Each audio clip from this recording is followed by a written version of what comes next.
Assalamualaikum warahmatullahi wabarakatuh. Salam literasi. Bertemu lagi dengan kami, teman bacaan bermain Teras Ilalang. Dan pada kesempatan kali ini, kami ingin mengajak teman-teman untuk menyadari bahwa betapa pentingnya kita untuk menyadari tentang bahaya gadget terhadap anak-anak kita. Kemajuan teknologi itu adalah berkah dalam kehidupan.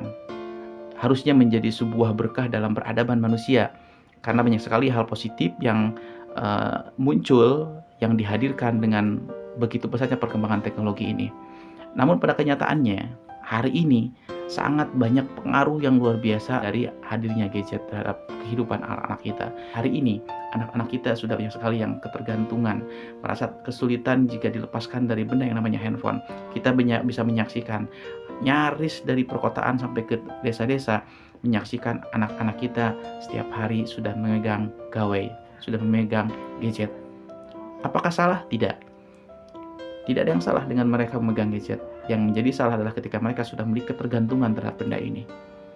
Banyak ahli kesehatan, ahli pendidikan yang menyampaikan informasi tentang bagaimana menanggulangi anak-anak kita yang sudah ketergantungan dengan gadget. Salah satunya adalah dengan membatasi jam penggunaan gadget.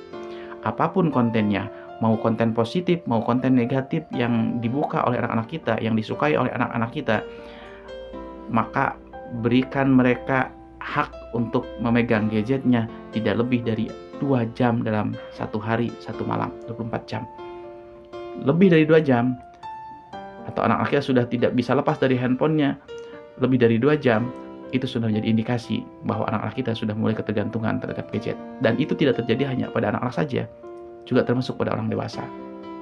Saudara-saudara sekalian, nah, di antara hal yang juga menjadi solusi tentang bagaimana menghindari ketergantungan anak-anak terhadap gadget adalah dengan menawarkan solusi-solusi lama yang itu masih sangat relevan dan sangat luar biasa. Di antara yang anak sukai di dalam gadget itu, dalam handphone mereka itu adalah permainan-permainan game online. Ya, di game online itu, satu di antara yang mengakibatkan anak mampu berjam-jam diam di depan handphonenya, itu adalah hal yang tidak pernah bisa kita hindari. Sesuatu yang tidak akan pernah bisa kita jauhkan dari dunia anak yang memang hidup di zaman yang seperti itu. Tapi ada satu hal yang dapat kita ikhtiarkan, yaitu menawarkan kembali permainan tradisional di tengah-tengah kehidupan anak-anak. Hari ini, anak-anak mulai kehilangan permainan yang bermanfaat dalam kehidupannya. Zaman kita dulu, banyak sekali permainan-permainan tradisional yang digunakan dan itu dijadikan sebagai alat main setiap saat. Dari mulai anak tidur, dari mulai kita tidur, bangun tidur, sampai kita tidur lagi, nyaris dalam kehidupan kita dipenuhi dengan berbagai macam permainan yang jauh dari benda yang satu ini. Hari ini permainan-permainan itu tidak ada, tidak hadir di tengah-tengah anak-anak kita, sehingga mereka tidak punya alternatif harus memainkan apa. Yang ada di antara mereka adalah benda ini. Setiap dari mulai mereka bangun sampai mereka tidur lagi, yang mereka saksikan adalah ini. Orang tua juga main ini. Sementara permainan-permainan yang bermanfaat tidak mereka temukan dalam kehidupan sehari-hari di rumahnya masing-masing. Oleh karena itu, saya mengajak kepada semua orang tua dan orang dewasa untuk kembali, mari kita hadirkan permainan tradisional di tengah-tengah kehidupan anak-anak kita. Kenapa harus permainan tradisional? Ini ada solusi, atau ini adalah salah satu solusi yang mungkin jadi pilihan alternatif permainan untuk anak-anak. Mari kita lihat betapa banyaknya manfaat yang dapat dihadirkan di permainan tradisional. Yang pertama, ketika anak kita menggunakan gadgetnya, menggunakan handphone, main game online, mereka akan banyak terpengaruh negatif terhadap fisik maupun mentalnya. Karena ketika anak main handphone, tangan mereka hanya bergerak jarinya saja. Mata mereka hanya fokus pada satu tempat saja, dan tubuh mereka berada dalam posisi yang sama berjam-jam. Itu bisa mengakibatkan terjadinya gangguan pada fisik mereka, pada saraf mereka. Dan lamanya mereka bermain game online itu bisa mengakibatkan gangguan psikis dalam tubuh mereka. Selain itu juga perkembangan sosial mereka akan terganggu. Mereka berjam-jam diam di depan handphonenya, asik dengan benda ini, dan mereka tidak pernah berinteraksi dengan orang lain. Jangankan dengan orang lain luar rumahnya, bahkan dengan kakaknya, dengan adiknya, dengan orang tuanya, mereka nyaris tidak berinteraksi. Ini contoh kecil bahayanya gadget dalam kehidupan anak-anak. Jika ini berlangsung berhari-hari, berbulan-bulan, dan bertahun-tahun, Saya tidak bisa membayangkan apa yang terjadi dengan anak yang mengalami hal tersebut. Coba kita lihat ketika anak bermain permainan tradisional.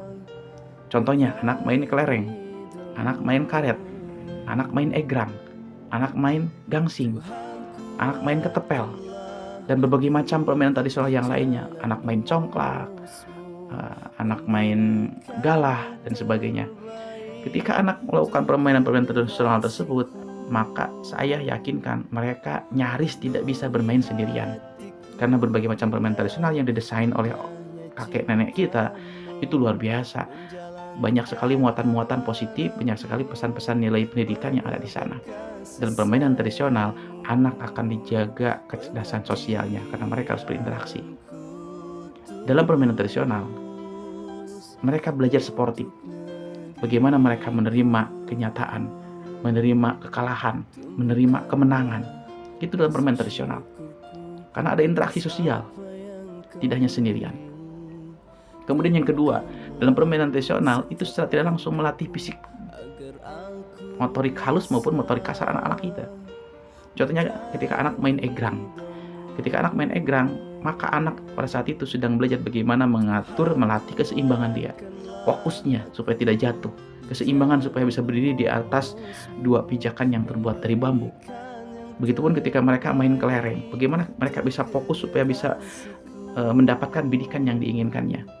Ketika dia main lompat tali menggunakan karet, banyak sekali motorik kasar, motorik halus yang dilatih dalam permainan tradisional. Kemudian yang berikutnya, itu memberikan kesempatan kepada anak untuk bersosialisasi. Tadi saya sampaikan bahwa permainan tradisional nyaris tidak ada yang dimainkan sendirian. Rata-rata mereka harus bermain berdua, 3, 4, atau banyakan. Dan itu adalah memberikan kesempatan kepada anak untuk bersosialisasikan dirinya, mengaktualisasikan dirinya di hadapan teman-temannya. Di sanalah mereka akan belajar menjadi orang yang dipimpin orang lain, dan mereka pun belajar menjadi memimpin orang lain. Dalam permainan tradisional pun melatih anak untuk menjadi anak yang lebih kreatif. Karena banyak permainan tradisional yang menuntut kreativitas anak. Bagaimana anak harus berkreativitas supaya mereka memenangkan permainan dalam permainan tradisional. Ketika anak bermain kelereng, dia harus punya trik sendiri. Ketika anak main galah, ya, mereka harus punya trik sendiri agar mereka memenangkan permainan yang sedang dimainkannya. Itu dinamika yang terjadi dalam permainan tradisional. Kemudian dalam permainan tradisional juga melatih anak untuk bekerja sama, berkolaborasi dengan teman-temannya. Karena banyak sekali dalam permainan tradisional itu menuntut kebersamaan dengan temannya dalam sebuah tim. Itu yang tidak pernah terjadi dalam permainan game online atau gadget. Hal lain juga yang positif dalam permainan tradisional itu adalah bagaimana mereka harus belajar mengolah emosi mereka ketika bermain. Ada anak yang emosional kalau dia tidak mau kalah, atau setiap dia kalah, dia mungkin marah-marah. Tapi ketika anak itu terus berulang mengikuti permainan tersebut, maka lama-kelamaan emosinya akan terlatih, sehingga dia akan mulai belajar sabar, belajar menerima kenyataan, melatih mengelola emosinya.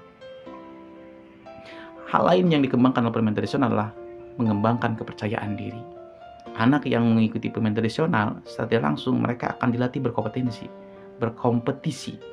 Mereka dilatih berkompetisi, berlomba. Dan ketika mereka menang, langsung maupun tidak langsung, akan menjadi salah satu motivasi dalam dirinya dan bisa memunculkan kepercayaan dirinya. Ada anak yang merasa, saya percaya diri, saya pasti selalu menang kalau ikut memainkan hal seperti ini, karena mereka sudah tahu trik dan sebagainya. Itu menumbuhkan motivasi diri yang luar biasa, menumbuhkan kepercayaan diri pada anak. Kemudian yang berikutnya, hal positif di permainan tradisional, anak akan belajar saling menghargai. Mereka tahu kapan mereka harus memainkan permainan itu, dan mereka tahu kapan harus memberikan kesempatan kepada orang lain untuk memainkannya. Mereka tahu dan terbiasa menghadapi kekalahan, mereka pun terbiasa menghadapi kemenangan. Jadi permainan tradisional ini sangat luar biasa, kaya sekali dengan nilai positif.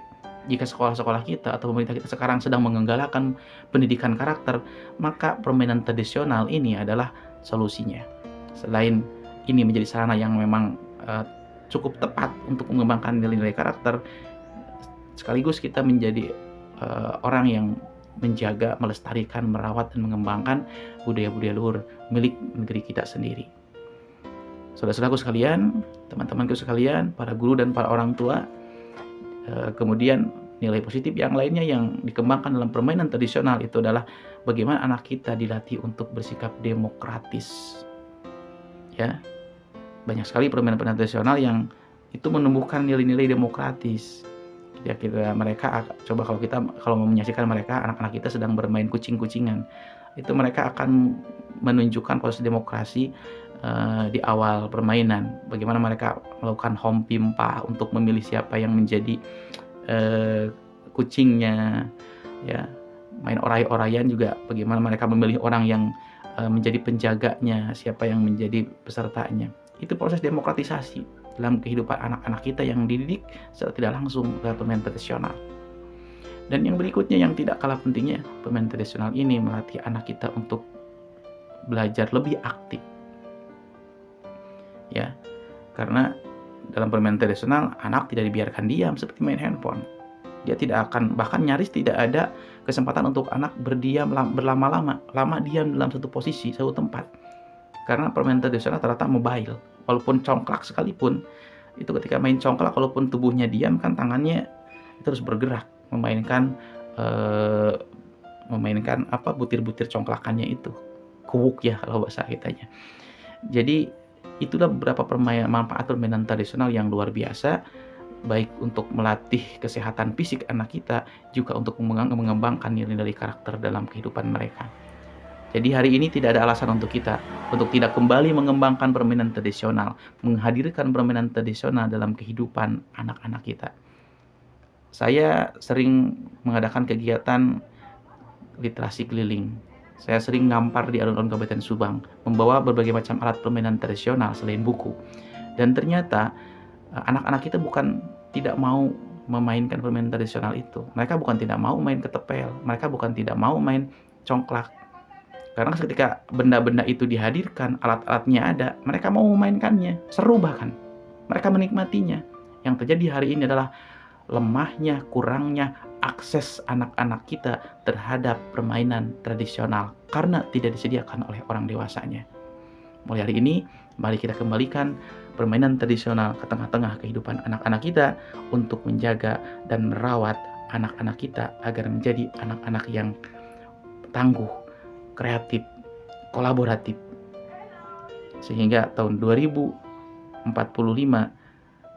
bonus demografi kita betul-betul kita rasakan. Mari kita jaga anak-anak kita, mari kita rawat anak-anak kita, selamatkan mereka dari ketergantungan terhadap gadget, handphone, maupun gawai. Salam literasi. Assalamualaikum warahmatullahi wabarakatuh.